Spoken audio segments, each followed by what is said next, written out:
Greetings, ladies and gentlemen, and welcome to this latest edition of Tales from Outer Space. And as always, I hope that you enjoy. Story number 1. We Are Immortal, written by The whole galaxy has known about quantum mechanics for longer than most species have existed. It was the fundamentals for computing far and wide, after all. No one questioned anything about it. Why would they? It was science, and a very set-in-stone one at that. There seemingly wasn't any room for philosophy.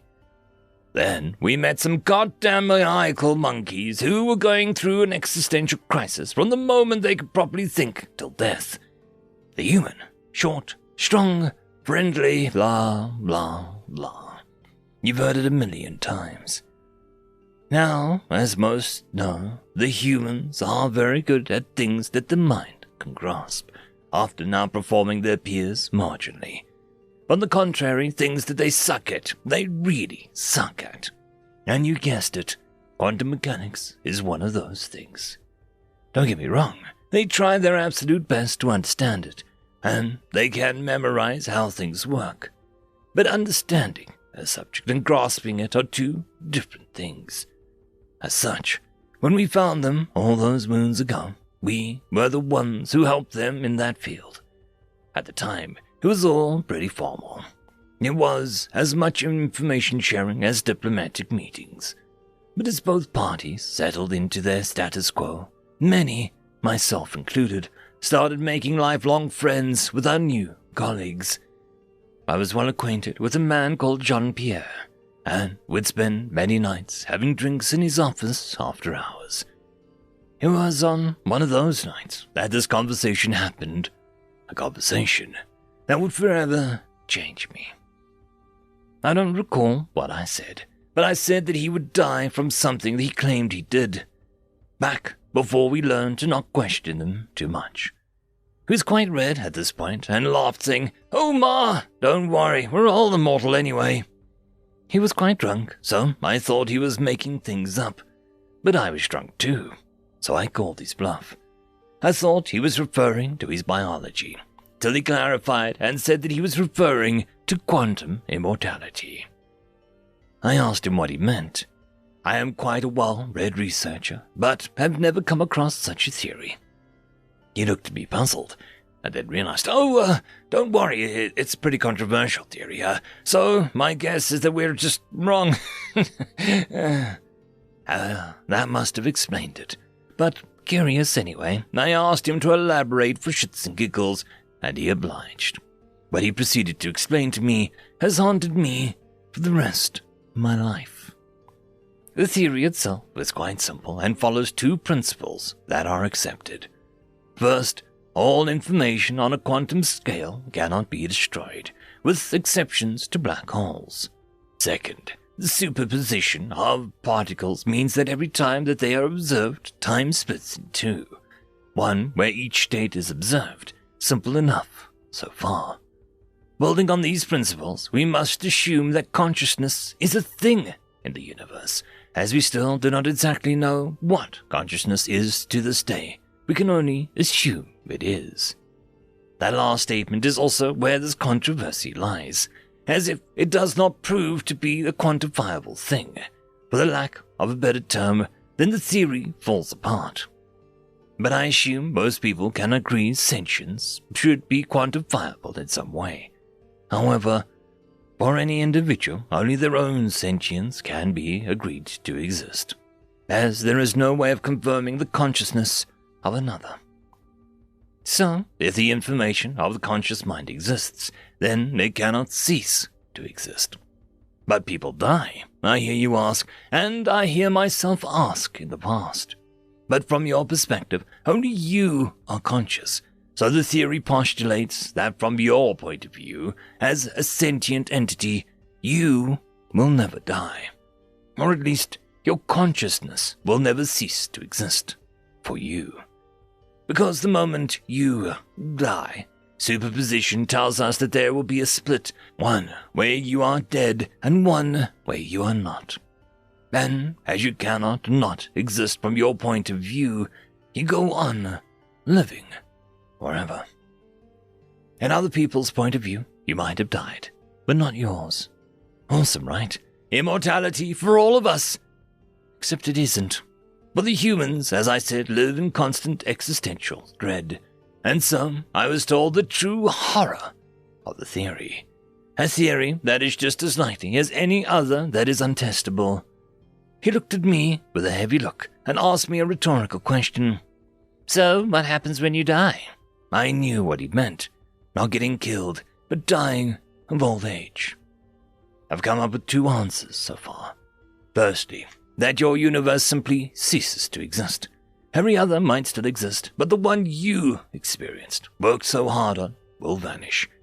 Very sad to think about, and Pierre agreed. However, even more scary for this human, it seemed, was the alternative. Infinite life. Once your body rots away, your conscience gets swallowed up into the universe, where you drift between the stars. To me, it sounded nice and peaceful. I did not understand why he didn't prefer this option in his hypothetical. The idea that we cannot die, that we are doomed to be bound to this plane for all eternity till the eventual heat death of the universe, that is a concept worse than hell to me. An infinite limbo of stagnation while awake. He looked out of the window overlooking Earth's moon. I love existing. However, if there is no end, then what's the point? Might as well just be a rock. You would end up the same. I didn't know how to retort, because that was true. We are not simply specks of dust in a universe because we lived and died, not simply existed. And then I realized something very important. You might be wondering why you are still reading this, future ambassador. Well, it's simple. Here on my deathbed, after being an ambassador to Earth for the better part of a century, I am afraid. I'm afraid of what is to come. For the humans have rubbed off on me, and they will rub off on you. And maybe one day in the future you too will truly be afraid of what is to come. But like me, you'll be more afraid of something else. I am more afraid of losing the humans. For whatever I might feel now, I know humanity had to deal with this alone for so long now. We are an old race. We know how to heal ourselves very well. But the human mind seems hardwired to fail. I'm writing this as a plea to help them, to tear their gaze away from the void, to show them the wonders of the universe, to be a friend. And as a friend of theirs, I can only ask you one thing. Please give them a hug.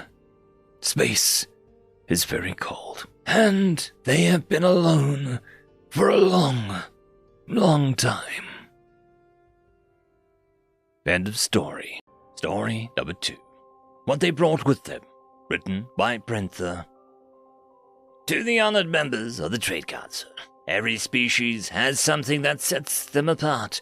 The Kantari came with minds like organic calculators, able to process massive quantities of data in short order. This also made them the galaxy's go-to accountants. Banks and firms springing up and resulting in a founding of the centralized galactic currency. Even in modern times, only a supercomputer can match an individual Kantari accountant. The Malar are master craftsmen, their limbs capable of unparalleled precision in the construction of void ships and industrial equipment. The galaxy is widespread on so many worlds thanks to the expansion afforded by them. I could go on about the many other races, but that is not why I've chosen to appear before the Commission. These 2 examples provide pretext for the reason for being here. That is, the human menace. Humanity became a part of the galactic community in a gentle and simple manner. Following a brief quarantine period, their people were permitted to travel to new worlds. Humanity's unusual adaptability was the first trait researchers discussed as their unique contribution to civilized society. A race that could colonize and industrialize otherwise undesirable worlds could go far. Oh, how they were wrong. Humanity was not just adaptive, they were creative in every aspect of living. Commodities and useless goods they refer to as entertainment flooded the galactic market. The overuse of even their virtual entertainment devices is considered a clinical mental health issue. When humanity ascended, they brought their best and brightest. It's just that they also brought their worst habits to the galactic community. Recreational use of medical drugs, virtual environments designed to escape reality, dooming an individual to never desire to return to a productive citizen. And the worst of it all, bars. Establishments specifically designed to deliver poisons to those who wish to partake. Species of all kinds come to these places, flock to them on every colonized world, and even most stations, to socialize and drink unfettered. They come to ruin their lives by drinking copious amounts of poison, and completely disrupt the productivity of a people.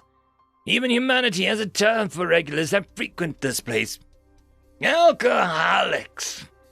This cannot be allowed. It is thus I propose the closure and legalization of all human-manufactured intoxicants and these toys before our economy crumbles under the weight of their toxic and addictive influence and drain on our economic growth. Thank you for your time. Lix Mariban, Senior Commission Board Member, former. End of story. I just want to thank the T5 patrons and channel members. Bob the Dragon, Cam Maxwell, Casper Arnholtz, Estrella the Dreamer, Tryagain95, Fudic Yol, Meridian117, Alithia, Jordan Bucksbaum, Angry Marine, Albarden Gusta, and Barkey. Thank you very much. And that, my friends, concludes this video. I hope that you enjoyed.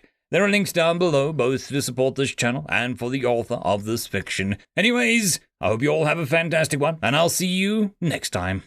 Cheers.